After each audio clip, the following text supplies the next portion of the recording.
What's good? What's good? What's good? This is your boy, DeShields II from Chalk It Up Sports, where no matter if we win or if we lose, we just got to charge it to the game. Super grateful to you guys being here and being locked in on the show. Eagles fans, Sixers fans, NFL fans, NBA fans, all alike, y'all are welcome to the show, and I really appreciate you guys coming in for another day at Chalk It Up Sports Daily, where I'm coming at you guys Monday through Friday at 1 p.m. Eastern Time for one solid hour of hot sports takes, analysis, passion, and unadulterated honesty. So I appreciate you guys so much for locking in on the show. Make sure you guys hit that like button on the way in, and if you got to tap out, hit the like button as well, and make sure you share and comment below. If you guys are watching this after the fact, if you guys are watching this on the back end because you can't necessarily pay attention or focus at the moment, make sure you guys hit that like button as well and comment any of your thoughts, any of your objections to the live stream. And make sure you guys subscribe if you guys are new to my content. I'm always grateful for that. You guys are pretty dope. And I love giving you guys this sports talk because at the end of the day, I love it. I love the camaraderie. I love the passion it invokes in our fellow man. I love how everyone's moving on one accord. And you can't really deny how sports really bring people together. It's one of the dopest feelings in the world. And I've met so many dope people, so many dope individuals because of sports. And I've been in love with it for a long time, and that's never going to change. So, you guys, Chalk It Up Sports is going to continue to give you guys the daily sports talk, 1 p.m. Eastern Time, Monday through Friday. Make sure you guys tune in every single day, Monday through Friday. And let's hop right into the content. So, as we all know, Jeffrey Lurie had his first press conference in over a year at the league meetings in Florida, and he was asked some pretty direct questions. And one of the things that's always followed Jeffrey Lurie these past couple years is the idea that he's become much more hands-on, much more of a voice as it pertains to football decisions. Now, yes, Jeffrey Lurie is the owner, but he's not really a football guy. You dig what I'm saying? He's a movie producer. He works in film and documentaries. That's where he earned his money. And I believe he won an Oscar for a documentary that he was an executive producer on. I think it was the Era of Soul or the Life of Soul. It was the documentary was directed by Questlove of The Roots. But that's a sidebar. Jeffrey Lurie has been accused of being a meddlesome owner, being too hands-on in football-related decisions. And he pushed back on that. And he pretty much indicated that, there were moments where he, overrooted for certain people and, really wanted the best for certain people. And, he always tends to look in the mirror. But for the most part, he denied the fact that he's meddlesome. He denied the fact that he's overly hands-on, and he tends to lean over and trust the guys that he has in the room. He tends to let those guys do their jobs. But, sure, maybe he isn't meddlesome, right? But the people he trusts is where my question always comes in. He puts a lot of trust in Howie Roseman. And, eventually he's going to be leaving the franchise to his son. And I'm really curious to see how that pans out. I'm curious to see if Howie Roseman will survive the transition from Jeffrey Lurie to his son, the younger Lurie. I don't remember his first name, but I'm really curious to see how that pans out and if Howie Roseman will be able to withstand or survive the transitional years from ownership to ownership.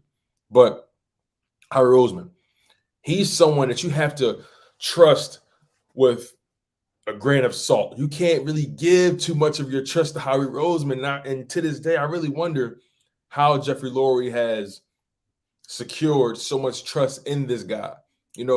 He hasn't really earned my trust in the draft room, hasn't earned my trust when it comes to evaluating talent. Sure, he's great at maneuvering through the cap and contracts and trades and free agency. He's good at that. And I'm going to give him credit where credit's due. He's a capologist. He's good with the numbers. He's good with fudging the numbers. He's good with all that. But when it comes to evaluating the talent, nah, I can't put too much trust in him when it comes to that. So it's interesting how Jeffrey Lurie sees himself in this organization. It's interesting how he sees Howie Roseman within his organization. And, we all know Howie Roseman is the type of guy to make all the decisions when it comes to personnel. And he's not going to put himself in a position to be compromised like he did with Chip Kelly. That's why when Nick Sirianni answers certain questions about the roster and, being involved in the decisions with the roster, I have a hard time believing that. I have a hard time believing the fact that Nick Sirianni is as hands-on as he would imply. Now, he also indicates that he lets Howie do his job and he focuses on his job. But, whenever Nick Sirianni is asked about questions as it pertains to his hands-on approach with building a roster, you can't really believe it. You have to that's another thing you have to take with a grain of salt, because we all know Howie Roseman will never ever relinquish control to his head coach ever again. The last time he did that, Chip Kelly threw him in the broom closet. And even prior to that, Andy Reid was the VP of player personnel. So you think Howie Roseman is going to allow himself to lose control again? Someone as egotistical and arrogant as him? I don't think so. I just don't think so.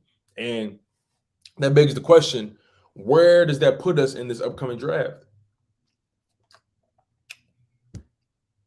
Do we trust Howie Roseman to make the right decisions at the right time? How will he utilize these draft picks?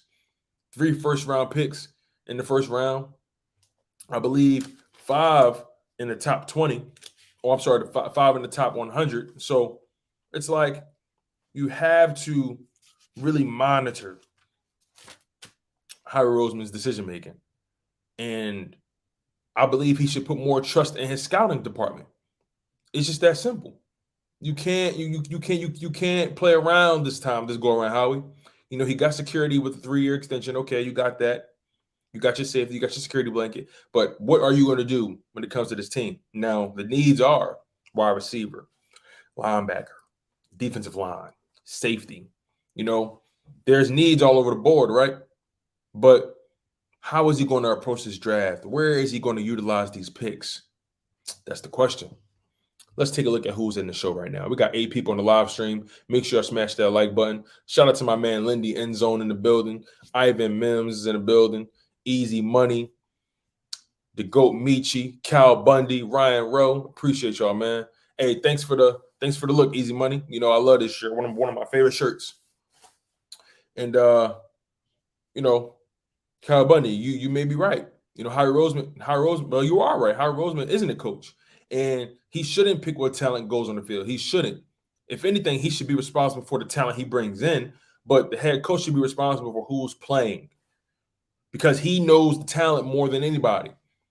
So why should I ever trust a nerd to tell me who should play and who shouldn't play? You want to know why he controls that? Because all these contracts are laced with incentives. All these contracts are laced with exit ramps. So whenever a player gets too close to reaching their incentive, oh yeah, let's pull them out. Let's not make them active for today. Howie Roseman's good for that. Think about that year we sat Jalen Hurts and put in Nate Sudfeld and sat all those starters. I don't like people that do that. You robbing guys. You're not letting guys hit their incentives. That's not a good look for me. That's not a good look in my eyes. Like, these guys work hard for that. And if you're going to put the incentive in the contract, why stop them from doing that? You think these players is dumb? These players are not dumb. They keep track of all that, especially if it's a losing season. If the season is lost and they're not really so concerned about winning, oh yeah, best believe these guys are paying attention to all their incentives.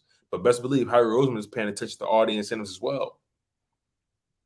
Be mindful, you guys. Howie Roseman is a slickster. He moves like the mafia.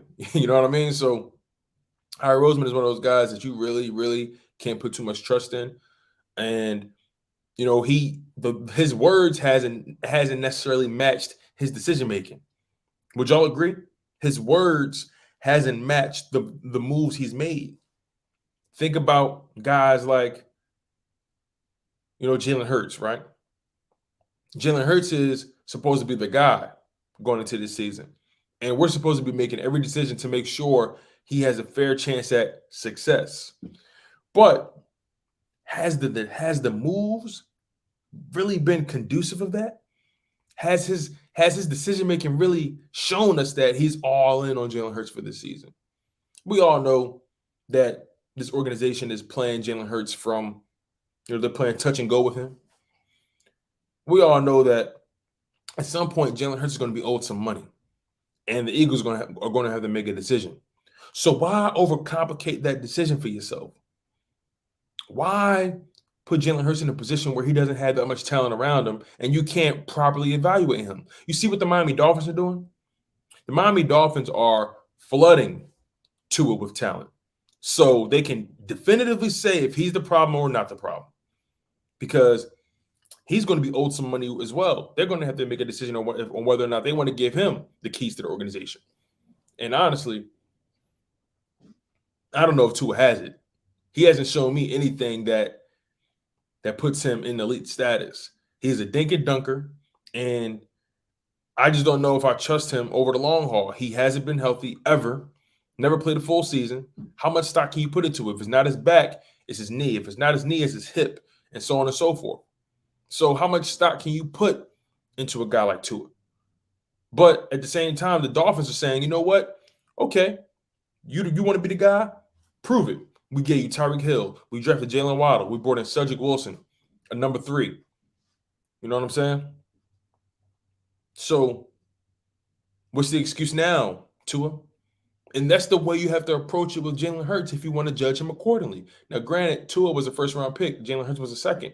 So these organizations tend to give a longer leash to the first-round picks than the second-round picks. But the bottom line is, if you're trying to find out if somebody's a guy, you need to make sure that you didn't leave any stone unturned. You need to make sure that you're putting him in a good position to succeed. So if he doesn't pan out, you can't say it was the weapons around him. You have to put the ball in his court. You dig what I'm saying? Can y'all dig what I'm saying? And you can't continue to exercise malpractice when it comes to building your roster. You have to put enough pieces around him, reliable pieces, that can show, okay, he has Devonta Smith over here. You bring in Devontae Parker, or you bring in a DK Metcalf over here, right? You got Dallas Goddard, you got a Miles Sanders, and you still can't get it done. Now you know it's not your fault. Now you know it's not the organization's fault or the coach's fault. It's the fact that he can't deliver the pill. You dig what I'm saying? But here's what they're not going to expect. And this is where things get interesting, because I got a strong feeling Jalen Hurts is going to ball out this year. I got a feeling. And they ain't going to have no choice but to pay him. They ain't going to have no choice. Because at the end of the day, what quarterback class coming up outside of this year and next year? And so, what quarterback is supposed to be the second coming of, Aaron Rodgers or Matthew Stafford or, Tom Brady, or what quarterback, or Josh Allen or Patrick Mahomes or Lamar Jackson? What quarterback is supposed to be the second coming of those guys? Can anybody drop any quarterbacks in the live chat right now that are supposed to be the next big time quarterbacks coming out of college? And I don't mean from this draft class, because we already know there's no one in this draft class that wows us. But what quarterback is supposed to be the next guy coming out of the 2023 or the 2024 NFL draft? Somebody let me know, because other than that, I don't want to take a risk this year drafting a quarterback. And I honestly want to give Jalen Hurts the fairest shot at success so we can know what we have or what we don't have. It gets confusing where, you're asking a guy to make lemons out of limes. You know what I'm saying? Or make lemonade out of limes, excuse me. It gets confusing. It gets convoluted. You know what I'm saying? How can I properly assess your contributions to my company if I'm not giving you the proper framework, the proper foundation to succeed at the very least? How can you judge anybody like that? But you know what they say, and I live by this, actually. It's easy to judge a man in the moment of peace. It's easy to judge a man when there's roses growing out of the ground. But don't judge me in the moment of peace. Judge me in the moment of chaos. Judge me when I have everything counted against me. And that's the kind of mentality Jalen Hurts moves with. That's the kind of mentality he plays with. He understands that he doesn't have that much equity in this organization for the long term, at the very least. But here's the thing. Here's the thing. If Jalen Hurts balls out this year with this current roster, they ain't gonna have no choice. And I think that's what Howie Roseman and those guys are really doing. I think they're trying to sink or swim Jalen Hurts. I think they're trying to put him in a situation where you have to go above and beyond to prove you're the guy. And that's the thing when you're the first round pick versus the second round pick. When you're the first round pick, they want to hand you the keys so bad because they want to validate their investment. That's the thing. When you're the first round pick, the organization is dying to further validate their first round investment in you. They're dying to do so. So they're going to exhaust every option, because if they don't, then it looks like a failure on their part. But when you're a second round pick or beyond, and you're trying to prove your value, you're trying to get to that second contract, you're trying to show you're the franchise quarterback, the franchise doesn't seem as willing to invest as much in your success because they didn't invest as much in you in the first place. It's easy to off a second round, third round quarterback. It's easy to say, he wasn't the guy. It's easy to say that. So they're trying to show that, okay, you want to be the guy, Jalen Hurts? All right, let's see what you can do with this. Let's see what you can do with the peanut butter sandwich and no jelly. Shout out to my man, Eddie Holmes. Let's see what you could do with Kool-Aid and no sugar. Let's see what you could do with ham and no sandwich. You feel what I'm saying? So that's why they haven't invested in any talent in free agency or through the trade market for Jalen Hurts. They're trying to sink or swim him. They want to see, can he carry this team? They want to see just how good are you? When in reality, they wouldn't do the same thing to a first-round pick. Now, when we brought in Carson Wentz, they tried to bring in some talent. They made moves. They brought in Alshon Jeffrey, Torrey Smith. You know what I'm saying? I'm not saying Torrey Smith is a world beater, but what I'm saying is Torrey Smith was a legit number 2. Alshon Jeffrey was a number 1 with the Bears. He was looking to bounce back from being suspended. So, and he was on a 1-year deal, so he wanted the ball out, which he did. Not necessarily from a yard perspective, but he was a legit option for Carson Wentz. Torrey Smith was a legit option. Nelson Aguilar had a career year. He had Zach Ertz, so he had more talent around him than Jalen Hurts. Right or wrong? Right? And Cal Bundy, that's an interesting point you brought up. He says the talent doesn't want to come to our city no more. It's too cold. They want to be on the beach taking selfies. That's funny. I heard that was DK's reason for not wanting to come to, I think Philly or Baltimore, or not Baltimore, Buffalo, wherever they was thinking about. Was it Kansas City? I can't remember. I think it was a rumor that DK was going to get traded to Kansas City. And he was like, "Nah, I don't want to go there. It's too cold," something like that. But here's the thing. At the end of the day, right? You get traded wherever you get traded. You play wherever you play. It's job the ball out.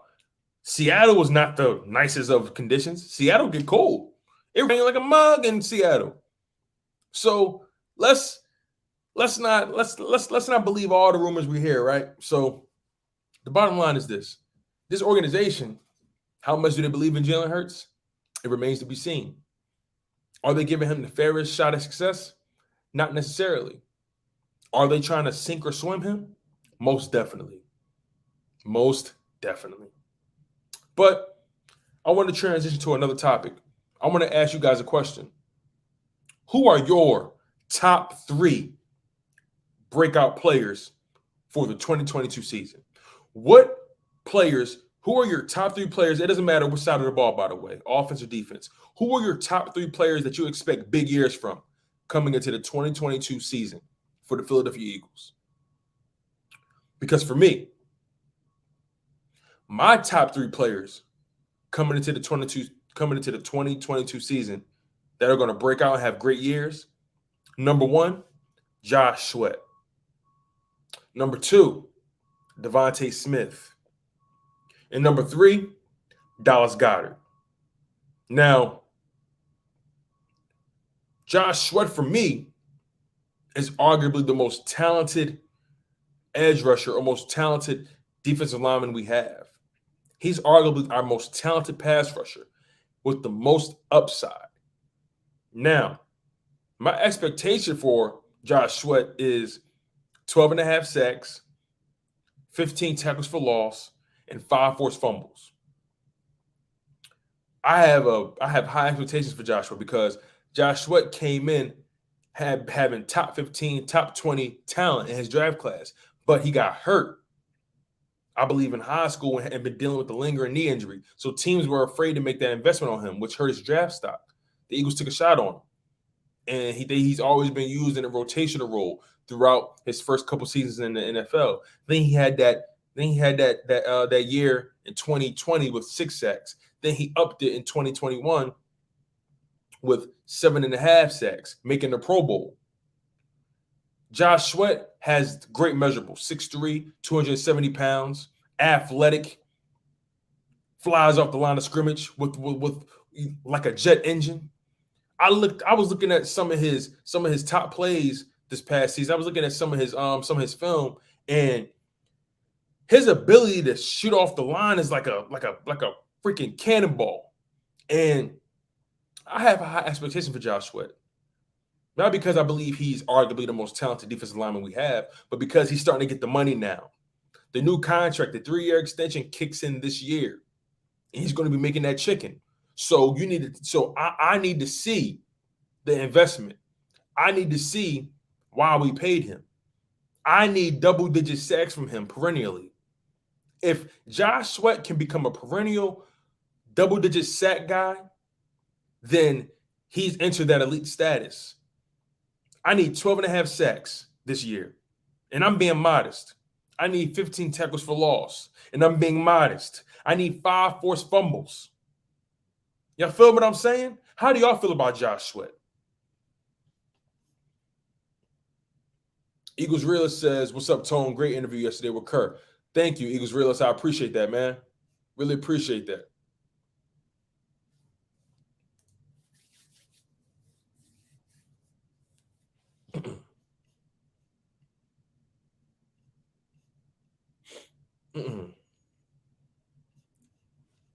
You know, Michi says Jalen Hurts, Hassan Reddick, and Kaiser White. Okay, I like that. So you're banking on the 2 new guys coming in and making some noise. I like that. And Jalen Hurts. I definitely expect Jalen Hurts to make a big step, but I feel like that goes without saying for me personally. I've been talking so much about him. I just wanted to give some 3 different guys. So Frank Cart's top 3 breakout guys are Josh Sweat, Devonta Smith, and Reddick. Okay. Lindy End Zone is Goddard and Smith Goddard and Smith can't really break out if Hurts doesn't evolve. Very good point. Very good point. Because Dallas Goddard and Smith's success is strongly contingent on Jalen Hurts, right? For me personally, I need Jalen Hurts to hit 4,000 passing yards, which is pretty much a 235-yard average per game. I need 30 passing touchdowns, and I need under 10 interceptions. I need 10 interceptions or less. You feel what I'm saying? So, again, and on top of that, I need a 65% completion percentage. You want to know why? Because that puts him in that upper echelon of quarterbacks. You know, with him, he has to improve with the pre-snap reads, has to improve with the ball placement, throwing with anticipation, you know, accuracy under pressure, and accuracy just throwing in the clean pocket. There are times where, you know, he lacks that anticipation, throwing guys open, right? And like Gate City Sports always says, quarterbacks are built from the ground up. It starts with the feet, and you build up into the hips, and so on and so forth. So shout out to Gate City Sports, man. I love the way Gate City, you know, dissects the game. Eddie Holmes says Hurts, Smith, Mailata. Okay, interesting. I think I say Mailata makes the Pro Bowl this year. Tyler Walker Divine says Sanders, Davion Taylor, and Sweat. Davion Taylor. Now, Taylor Walker, here's the thing about Davion. I have high hopes for him as well, but can he stay healthy?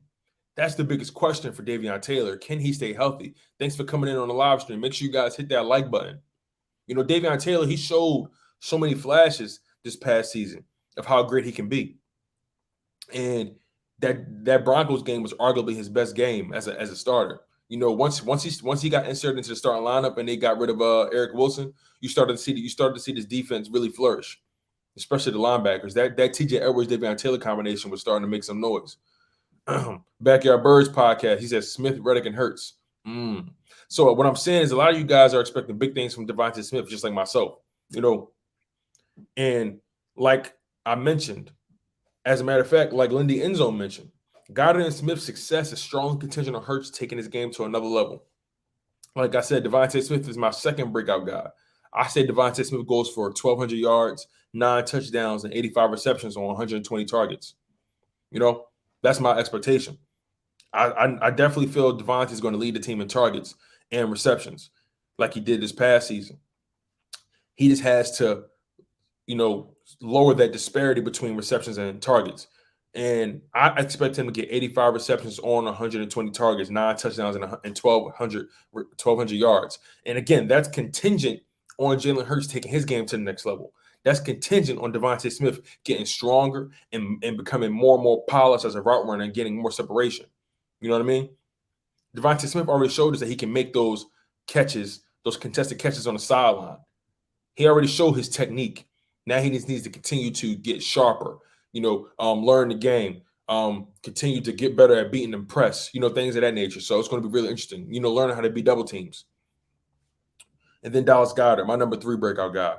I expect 1,000 yards from Dallas Goddard, if I'm being honest. And again, contingent on Jalen Hurts taking his game to the next level. Jalen Hurts has to.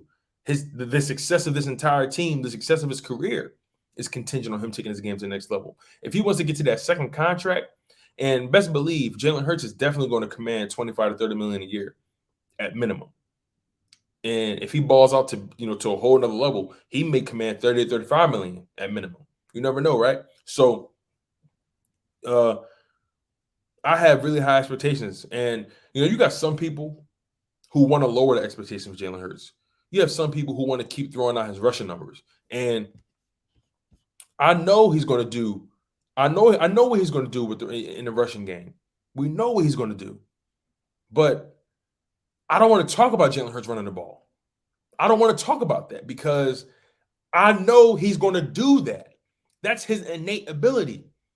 We need to talk about the things he doesn't do well. I'm not going to keep I'm not going to keep giving him props for the things we already know he can do. I want to bring up the things that I haven't seen or that I want to see. We have to keep our expectations high, Philadelphia. Taylor Walker says, who on this current roster do you believe are pillars for contending? That's a very interesting question, Taylor. Very interesting question. Who on this current roster do I believe are the pillars for contending? If I'm being completely honest, it's Jalen Hurts, and it's going to be Jalen Hurts,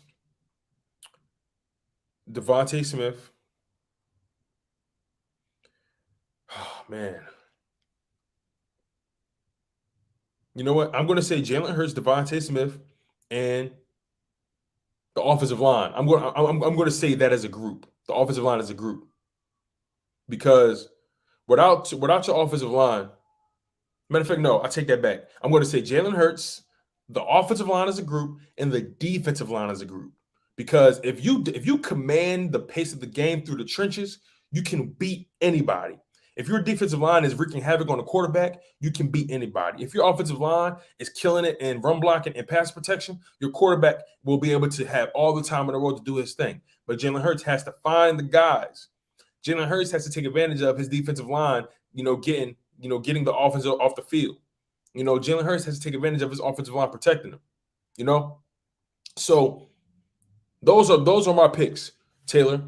I really believe that it's going to come down to the offensive line as a group, the defensive line as a group, and Jalen Hurts as the starting quarterback. If Jalen Hurts can if Jalen Hurts can deliver the pill, we'll be all right. If he can average 65% completion percentage, we'll be okay. Ivan Mims, Goddard needs to stop all the wide open drops. He has flaws like everyone. Absolutely. Dallas Goddard can't drop a ball every 3 or 4 passes because those end up being the key passes we need him to catch. Too often he'll catch 2 passes in a row, then drop a key third down, drop a key third down ball. You can't do that, especially when you're getting paid the way you're getting paid now. You see, Dallas Goddard is getting paid top 5 tight end money.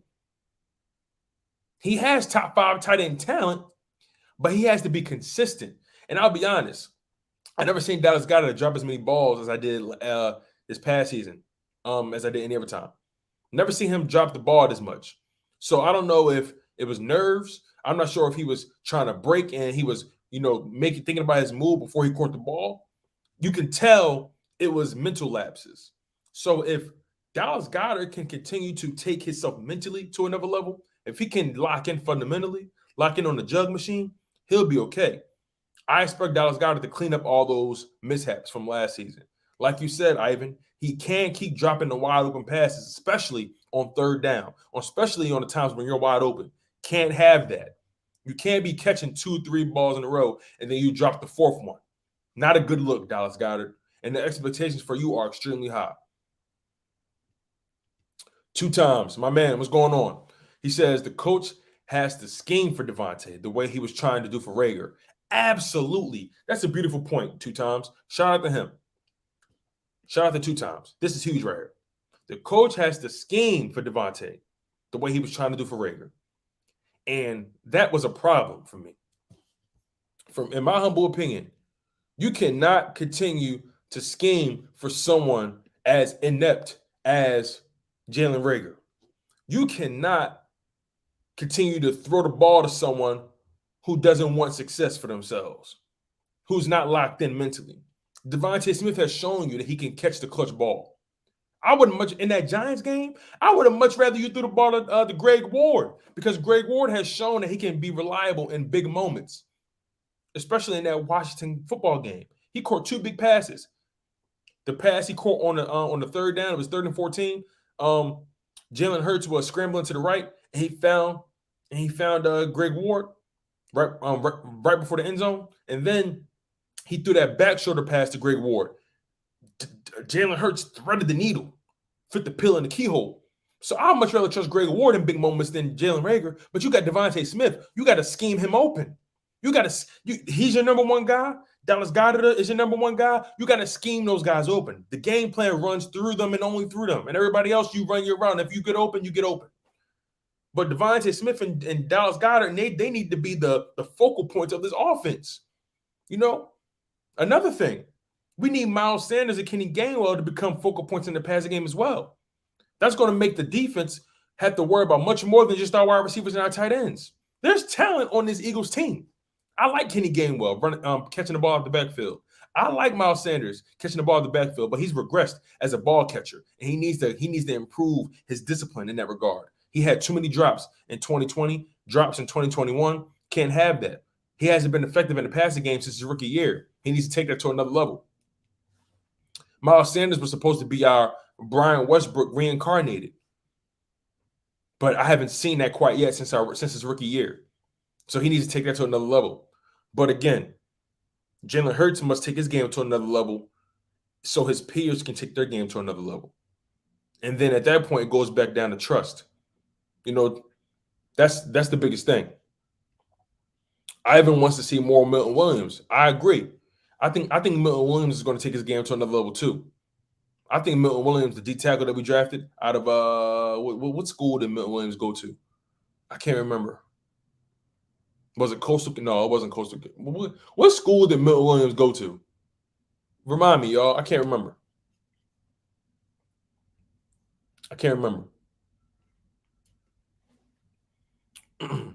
Backyard Birds podcast says Jalen's numbers would have been much higher if those drops were catches and if the refs didn't take those touchdowns on the board. I understand what you're saying, but we can't keep bringing up the drops. I get what you're saying, Backyard Birds. I'm with you, and you're right. But drops happen. Louisiana Tech, that's what it was. Thank you, Eagles Realist. Louisiana Tech. Milton Williams with the Louisiana Tech. Expect big things from him as well. But Backyard Birds, we can't keep giving excuses when it comes to the drops. Drops happen. They happen. Jalen Hurts has to make up for those deficiencies. They happen. Players drop balls all the time. Every NFL team experiences it. But you can't allow that to be the reason why you lose. We have to talk about the entire grand scheme of things. You feel what I'm saying? We have to address all those things. Ivan Mims says, do you think Boston Scott should start over Sanders? Nah. I like Boston Scott. I love him to death, but Miles Sanders is clearly the better talent. We got 17 people on the live stream. We are at an all-time high for Chalk It Up Sports Daily. Let's get this thing to 20, y'all. Continue to hit that like button. We got 18 people in the building. I appreciate y'all. Continue to hit that like button. Make sure you guys subscribe if you're new to the channel. If you like what you hear, if you don't like what you hear, comment below in the live chat and challenge everybody. This is how we do this over here. You guys are a part of the show. I communicate with you guys. I use some of you guys' takes to further the conversation in the show. And you guys are truly a part of this community that we're building. You guys are a part of the show. You guys are my co-hosts. Eagles realists treat every game with Smitty the same way they did for him to break D-Jack record. Beautiful. I love this point right here. He says you got to treat every game with Devonta Smith the same way you treated it when you was trying to get him to break Deshaun Jackson's record in that Dallas game. Absolutely. Go to him early and often. If you go to Devonta Smith early and often, you'll be okay. Think about that Buccaneers game in the playoffs. There's no reason why his first catch should have came at the end of the second quarter. You waited all game to get Devonta Smith involved. It makes zero sense to me. Devonta Smith is your moneymaker. He's your top receiver outside of Dallas Goddard. You need to make sure that boy eat. You dig what I'm saying? Guys like J.J. Whiteside and Jalen Reagan, they're foregone conclusions. I've lost all faith in them. I've lost all faith. And look, I don't mean no disrespect, but I don't like. I lost all faith in them. I lost it. It's going to be the competition is stiff now for Jalen Reagan and J.J. Whiteside. The competition is stiff. Eagles brought in Zach Pascal, to challenge you guys. They're going to draft another wide receiver most likely.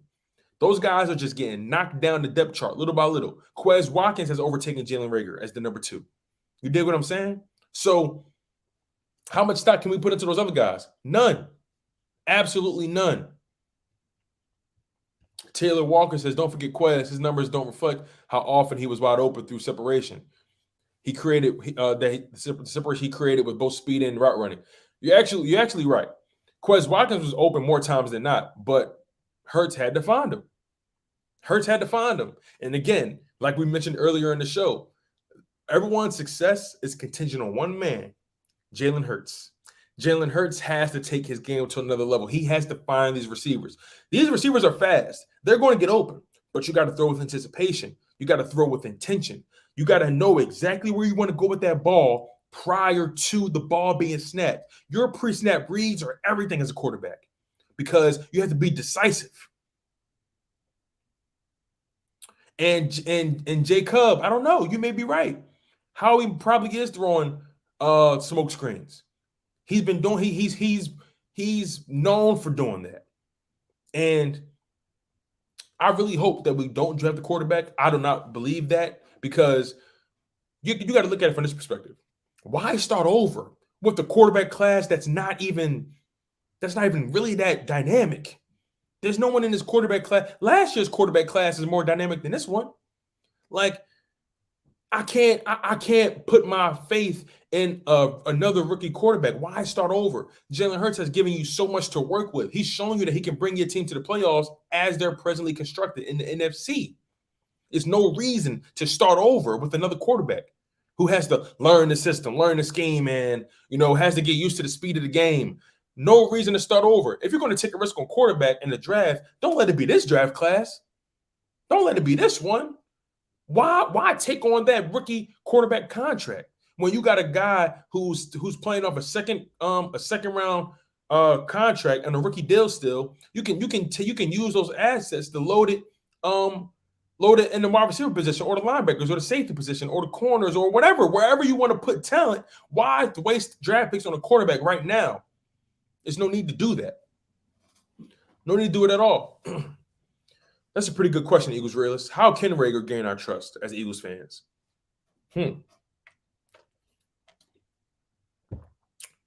How can Reagan gain our trust?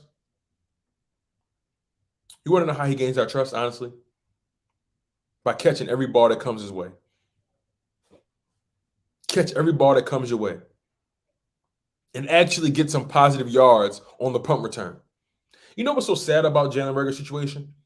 You saw Nick Sirianni trying and fighting tooth and nail to get that man opportunities. You saw Nick Sirianni fighting tooth and nail to put him in various situations so he can win. And he couldn't get it done in any way. He had that catch in the season opener, that screen pass that he took to the end zone. And when we saw that, we thought, okay, Jalen Reagor is going to take his game to another level. We honestly thought that when he had that touchdown in that Falcons game, that we was going to see more and more from him. Man, evidently not. And you know what? I'm going to make it easy for Jalen Reagor. If Jalen Reagor can give us 700 yards receiving this year, okay, my faith has been restored. If Jalen Reagor can give us 700 receiving yards, 5 touchdowns, my faith has been restored. If he can give us that. But can he do that? I don't know, man. I don't know. And John B., I understand why you would say 1,000 yards, but he's been knocked down the depth chart so far. What are the odds of him even being able to get the opportunities to get 1,000 yards? If he can give me 700 receiving yards, I'll be happy. I can, at least I can say, you know what? He flipped everything on his head. If he can get 700 receiving yards, that will completely restore my faith in that man. 700 receiving yards, 5 touchdowns, maybe. You get that? Okay. All right. Then maybe you wasn't meant to be a number 1. Maybe we drafted you too high. Maybe you're more so the number 3, number 2. And that's on us for putting that much. Well, that's on Howie Roseman for drafting him that high. But nah. 700 yards, 5 touchdowns. Okay. I'll play ball. But he might not even get the opportunities because we brought in Zach Pascal. He may not get the opportunities because we're going to draft another wide receiver, most likely. Now, are we going to trade for a wide receiver? Will it be DK Metcalf we trade for? Are we going to sign somebody else in free agency? Are we going to draft a wide receiver? Will it be Jameson Williams? Will it be Treylon Burks? Will it be Drake London, Chris Olave, Garrett Wilson? I don't know. But the thing is, the odds are stacked firmly against Jalen Reagor. And if he doesn't realize it by now, he'll never get it. We got 21 people on the live stream. You guys are amazing. If you guys are new to this live stream, I'm giving you guys Chalk It Up Sports daily, Monday through Friday at 1 p.m. Eastern time. So make sure you guys come back. I really appreciate all the love. For the record, this is the most amount of people we've had in Chalk It Up Sports daily at a time. We got 21 people on the live stream. I really appreciate you guys. And you guys are truly making this thing worthwhile. I love communicating with you guys. I love making you guys a part of the live stream. You guys are honestly a part of the show. You guys are my co-host. You dig what I'm saying? You guys actually make this thing go round. So don't you ever forget it. Don't you ever forget it. You guys make this thing go round. Make sure you guys smash that like button, and let's get it popping. Let's turn Chalk It Up Sports Daily into the best afternoon sports talk show on the planet. Let's do it. Keep on smashing that like button, y'all. We got 22 likes. Let's go up. Let's go up. So yeah, my expectations will always be high for this team. My expectations will always be high for Jalen Hurts. I'm not going to lower my expectations. I'm not. None of you should. And again, I'll say it one more time. I understand what Jalen Hurts brings to the table from a running perspective. He's going to always get that done. That's his natural ability, his God-given ability to be elusive. We saw in that Saints game, that was his most dominant running performance ever. He was shaking and baking, putting guys in a blender. But from the quarterback position, from a throwing perspective, we need to see Jalen Hurts take that next leap, take that next step. Because if he doesn't, he will not be considered franchise. And that's what it's going to be based on.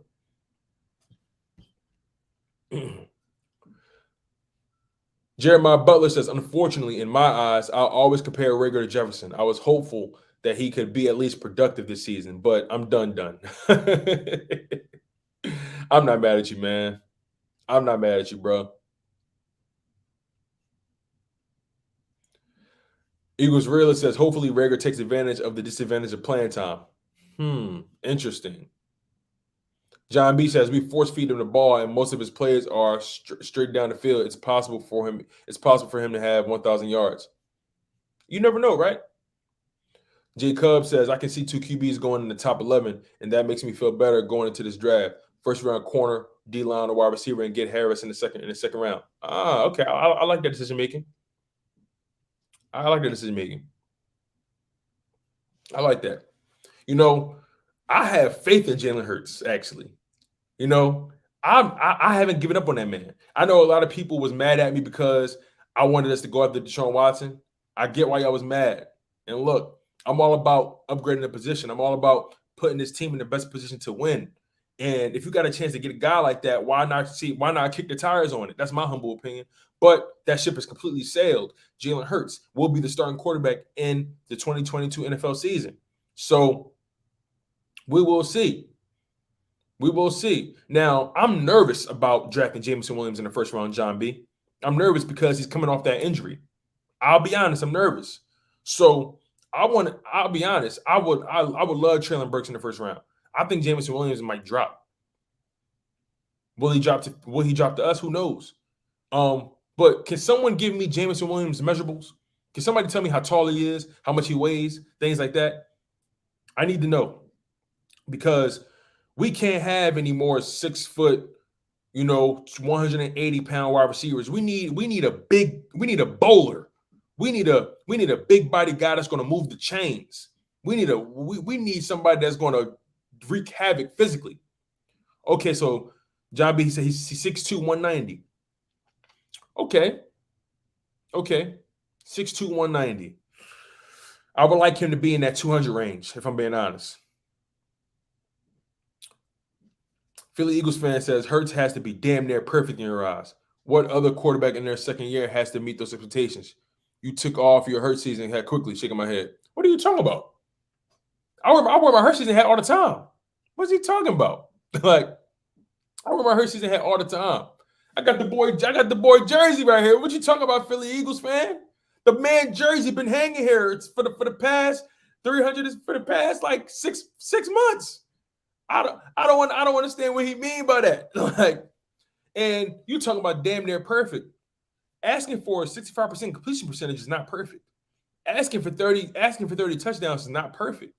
Throwing 4,000 passing yards is not perfect at all. Make it make sense, Eagles realist. Eagles fan, my bad. Make it make sense, Philly Eagles fan. That's what I'm saying. Thank you 2 times. Thank you. Why people act like we can't talk about this man? He's a starting quarterback in the NFL. Why do people keep acting like we can't talk about this man?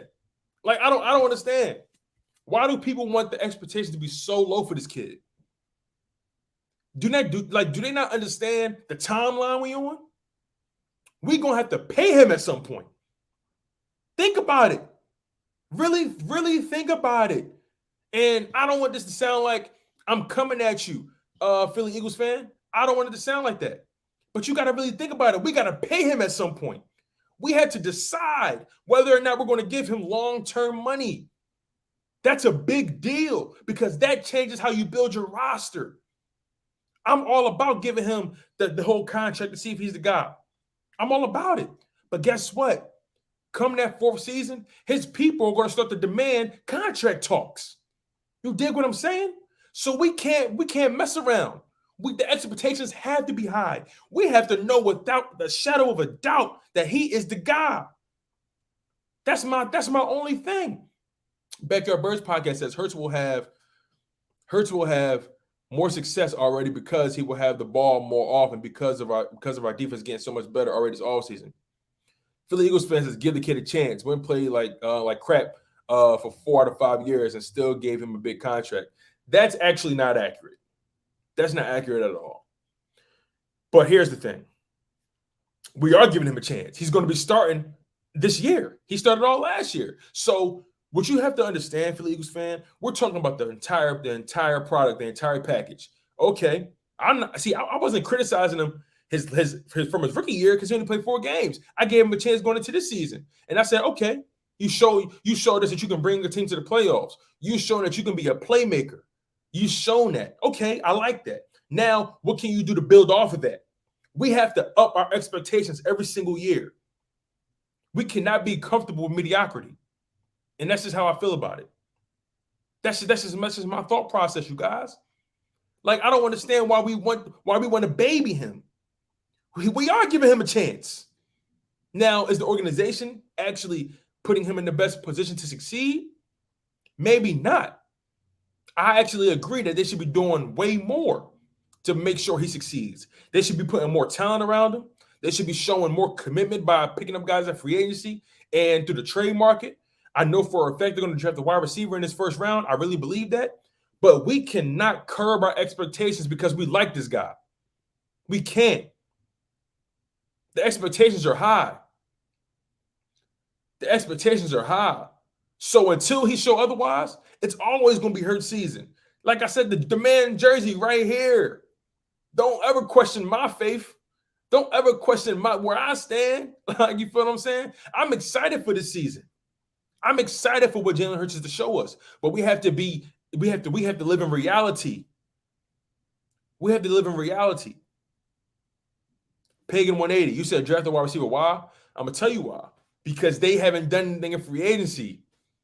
I didn't want to draft the wide receiver. Pagan, I'm going to be honest with you. I didn't want to because I thought we would be more aggressive in the free agent market, but we weren't. We weren't, and that's what pisses me off, that we should have brought in a veteran, someone who got some years in his league, someone who is proven, that's earned the respect of his peers, so he can come in and take Jalen Hurts' career to the next level, to take these other kids' career to the next level. You know what I'm saying? That's what I expected, Pagan. But they didn't pick up a wide receiver in free agency besides Zach Pascal. And how much stock do you want to put in Zach Pascal? I can't put that much, right? So I say that to say the Eagles are most likely going to draft a wide receiver. I believe that. As much as we probably didn't want that to happen from the beginning, because how much draft capital can you really invest in the wide receiver position? You know what I mean? Like how much? And I know free agency is not over. It's not over, Backyard Birds. I know it's not over.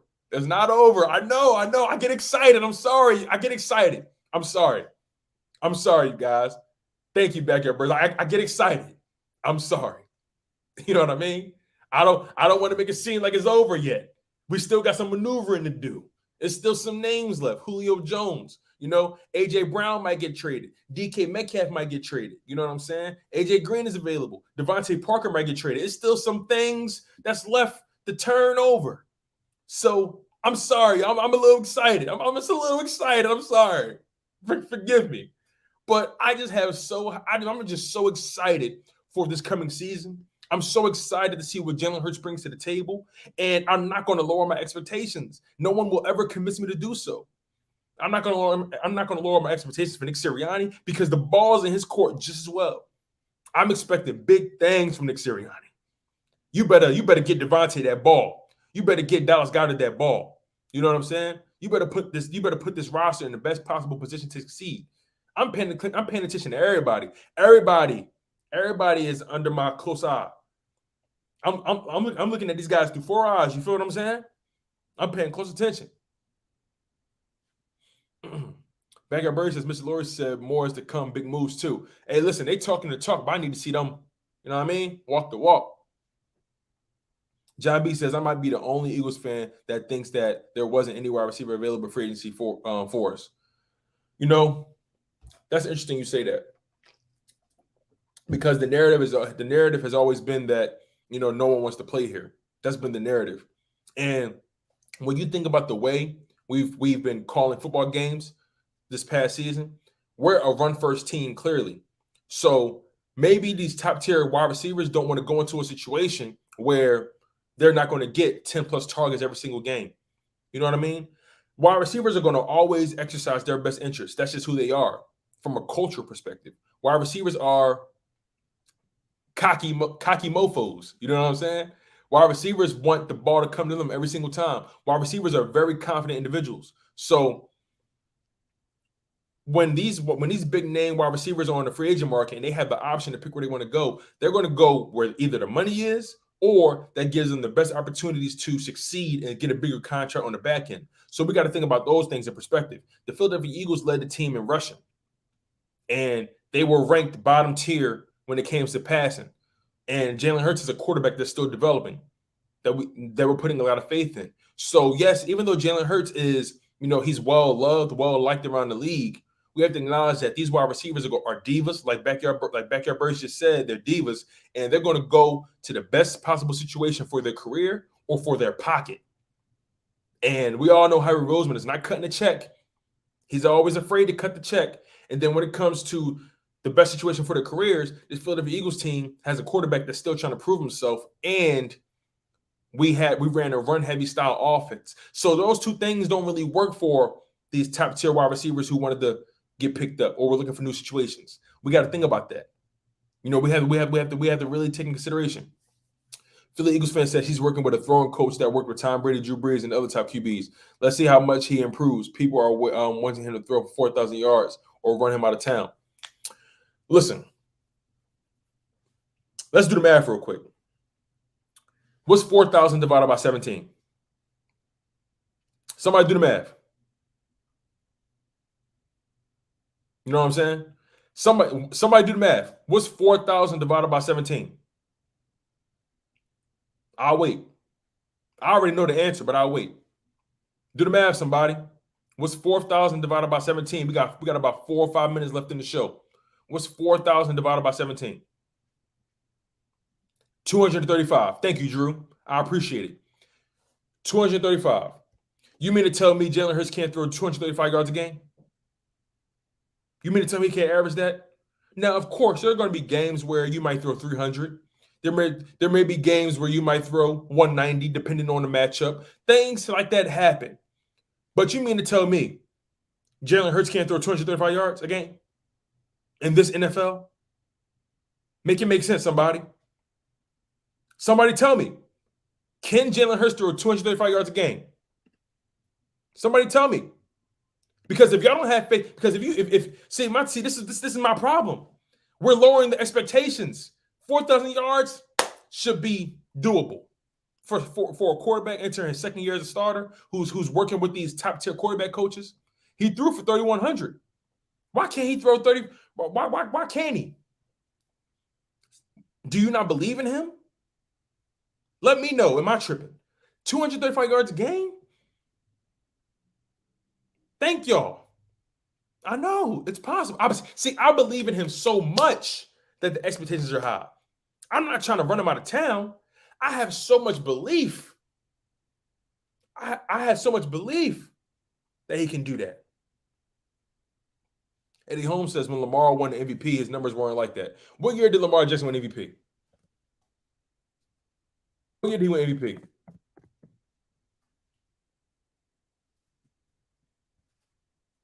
What year was that? 2019. Okay.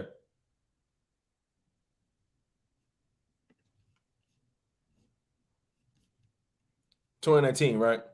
So here's the thing. You want to know why his numbers weren't like that? Because he threw. Yeah, listen. Hear me out on this, right?